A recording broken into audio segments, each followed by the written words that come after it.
So hi and hello everyone, hope आप सब अच्छे होंगे। मैं भी बहुत अच्छा हूँ। वैसे काफ़ी दिनों बाद हम लोग इसमें मेडिकल रिलेटेड वीडियोस इस चैनल पे डाल रहे हैं।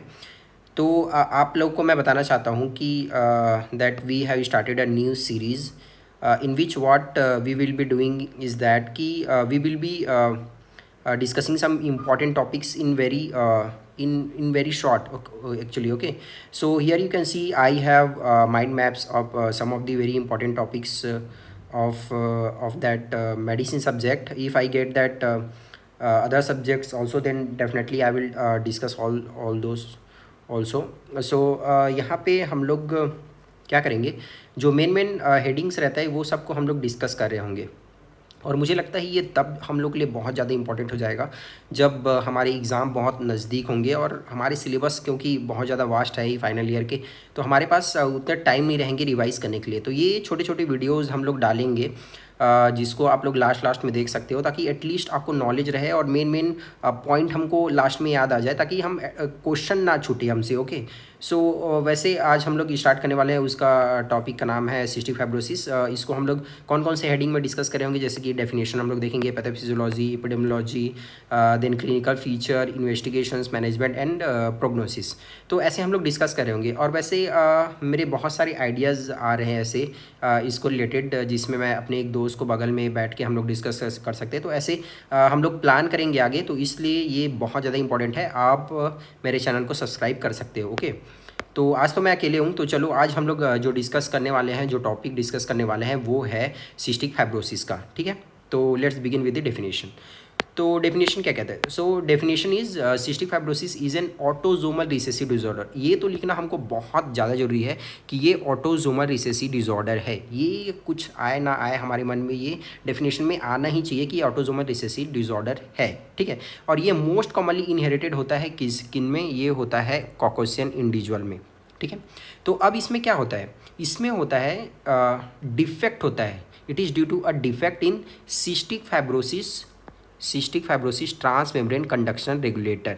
ये एक प्रकार का हम लोग का क्लोराइड चैनल है जो कि सेल में पाया जाता है अलग अलग ऑर्गन के, जैसे कि लंग में हो गया, intestine, pancreatic duct, sweat gland, reproductive organ, ये सब में सेल में ये पाया जाता है। ठीक है, अब चूंकि ये डिफेक्ट हो गया है तो इसके वजह से जहाँ जहाँ ये पाया जा रहा है, इसके जो वो है नॉर्मल फंक्शन है वो डिफेक्ट हो जाएंगे, उसके वजह से क्लिनिकल फीचर आएंगे, वो सब हम डिस्कस करेंगे। ठीक है, तो चलिए अब हम लोग डिस्कस कर लेते हैं, वो है पैथोफिजियोलॉजी। तो एक्चुअली इसमें होता क्या है? ठीक है, तो फिर द डिफेक्टिव प्रोटीन इज ये क्या है? CAMP रेगुलेटेड क्लोराइड चैनल, यहाँ पे डिफेक्ट होता है। ठीक है, दैट इज़ CFTR। तो इसका जीन क्या रहता है? Whose gene is on the long arm of chromosome number 7, ये भी आप मेंशन कर सकते हैं। ठीक है, तो फिर अब देखो, वो जीन है, ऑब्वियस सी बात है कोई ना कोई कहीं पे डिफेक्ट हुआ होगा। और हम लोग का जीन या क्या है, जीन वो क्या है? वो एक प्रोटीन है ना, CFTR हम लोग का एक क्या है? एक प्रोटीन है, तो एमिनो एसिड से मिलके बना होगा, तो डेफिनेटली किसी ना किसी एमिनो एसिड्स में उसमें डिफेक्ट होगा। तो वैसे बहुत जगह पे डिफेक्ट हो सकते हैं, लेकिन जो मोस्ट कॉमनली जो डिफेक्ट होता है वो होता है deletion of the phenyl alanine 8 position of the 508। Okay, तो इसीलिए इसको CFTR 508 जीन म्यूटेशन भी लिखा जाता है। ओके, तो ये 70% केसेस में होता है। ये हो गया। तो अब जो द एबनॉर्मल CFTR जो चैनल होता है इन द सेल मेम्ब्रेन, ये लीड करता है क्या? Production of the excessively viscid secretion in the body, और जिसके वजह से सब कॉम्प्लिकेशंस आना ये सब चालू होता है। ठीक है, विद हाई कंसनट्रेशन, जिसमें हाई कंसनट्रेशन होता है Na+ का, एंड बहुत कम कंसनट्रेशन होता है Cl- का इन दैट एक्सोक्राइन सीक्रेशन। तो अब as the CL channel is found cell lining the lung, intestine, pancreatic duct, sweat gland and reproductive organ. It has various complications affecting this organ, जिसको हम लोग clinical feature में देखने वाले हैं। ठीक है, तो फिर इसका एपिडेमियोलॉजी थोड़ा सा देख लेते हैं। ये हम लोग अगर मेंशन कर देते हैं तो हम लोग का आंसर थोड़ा सा बढ़ जाता है। तो ये most common inherited disease in Caucasian है, ऑलरेडी मैं बता चुका हूँ। प्रीवेलेंस इसका 1 in 2500 न्यूबॉर्न इन्फेंट में है, एंड कैरियर फ्रीक्वेंसी इसका 1 in 25 है। ठीक है, अब चलिए हम लोग चलते हैं मोस्ट इंपॉर्टेंट जो वो है कि इसका क्लिनिकल फीचर क्या क्या होते हैं। तो हम लोग जो देखने वाले हैं सबसे पहले रेस्पिरेटरी एंड ईएनटी सिस्टम से रिलेटेड कि क्या क्या कॉम्प्लिकेशन इसमें देखने को मिलेंगे। तो ऑब्वियस सी बात है ये हमारे रेस्पिरेटरी सिस्टम को इन्वॉल्व कर रहा है। तो जब भी हमारे रेस्पिरेटरी सिस्टम इन्वॉल्व होता है मोस्ट कॉमनली सिम्टम्स क्या दिखाई देते हैं हमको, कफ, तो इसमें रहेगा cough with purulent sputum, then wheeze, recurrent chest infection हो सकते हैं। क्यों? क्योंकि जो विसिड सिक्रेशन हुआ है उसमें एडहेरेंट हो सकता है या कॉलोनाइज हो सकता है कुछ कुछ ऑर्गेनिज्म का, जैसे कि स्टेफिलोकोकस ऑरियस हो गया, सिडोमोनास अर्जिनोसा हो गया, बर्कुल्डेरिया एंड सेपेसिया एंड एस्परजिलस स्पीसीज का। ठीक है, ये हम लोग को रिड्यूस कर देता है कि इसको एक्सरसाइज टॉलरेंस को हम लोग ज़्यादा देर तक एक्सरसाइज नहीं कर पाते हैं। देन अगर ईएनटी में देखें तो nasal polyp, sinusitis, then again that respiratory system में bronchiectasis, then pneumothorax, respiratory failure and cor pulmonary, ये सब क्लिनिकल फीचर है इसके। ओके, अब गैस्ट्रो इंटेस्टाइनल सिस्टम में देखते हैं तो पैंक्रियाटिक इंसफिशिएंसी हो जाता है, जिसकी वजह से बाद में हम लोग का टाइप 2 डायबिटीज़ मेलाइटस डेवलप होता है। ठीक है, अब चूंकि हम लोग का पैंक्रियाज अफेक्ट हुआ है तो पैंक्रियाटिक एंजाइम रिलीज नहीं होंगे, तो अगर फैट का मेटाबॉलिज्म नहीं हो पा रहा है तो फिर स्टूल कैसे आएंगे, दैट विल बी दी स्टियाटोरिया। ठीक है, हमारी स्टूल में फैट्स चले जाएंगे। म्यूकोनियम इलियस नियोनेट में दिखाई देता है। देन रेक्टल प्रोलैप्स इन्फेंट में हो सकता है। डिजिटल इंटेस्टाइनल ऑब्स्ट्रक्शन सिंड्रोम हो सकता है, गाल स्टोन एंड सिरोसिस।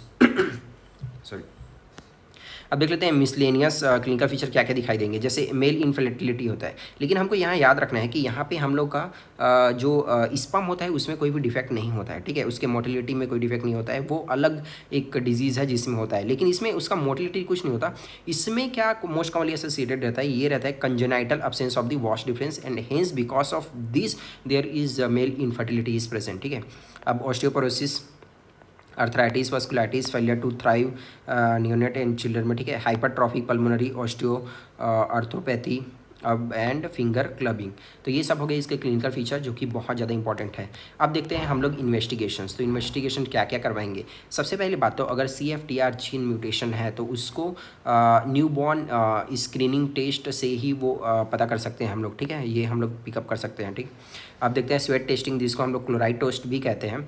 तो इसमें क्या होता है, ये कंफर्म करता है हमारे डायग्नोसिस को। 98% इसका सेंसिटिव होता है। ठीक है, तो इसमें हम लोग का जो क्लोराइड आयन रहता है that is greater than the 60 millimole per liter with Na plus less than Cl minus on 2 separate occasion. ठीक है, अब देखते हैं molecular genetic testing, that is the CFTR gene, ये करवा सकते हैं हम लोग।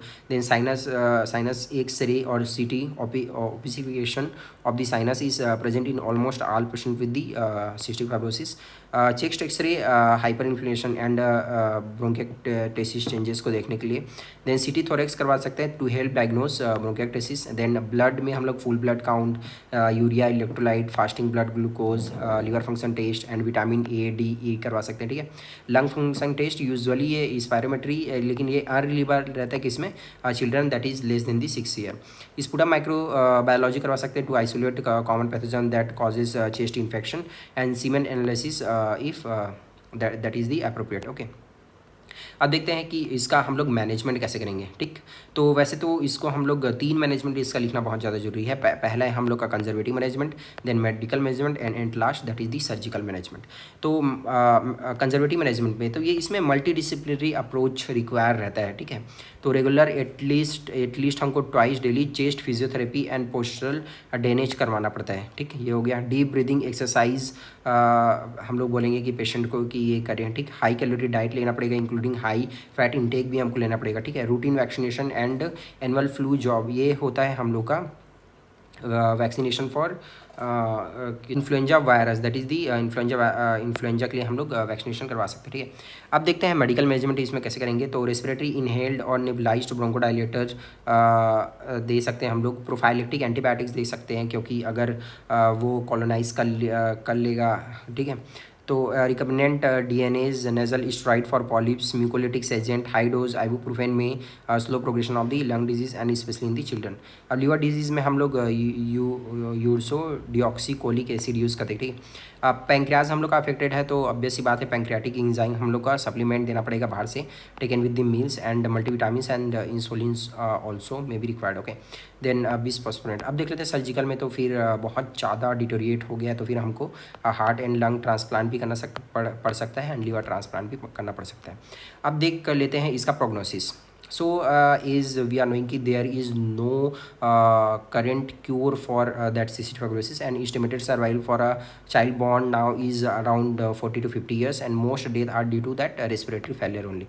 So female and those from lower socioeconomic classes have a poorer prognosis। इन लोग के रहता है the use of recombinant human DNAs has shown a marked improvement in survival of patient with low that is FE1 value। Okay, तो इस तरह से हम लोग का ये कंप्लीट हो गया है। तो ये जो PDF है आपको मिल जाएगा जब मैं टेलीग्राम चैनल बना लूँगा तो ऑब्वियस वहाँ पे इसको अपलोड कर दूँगा, आप लोग वहाँ से इसको ले सकते हो।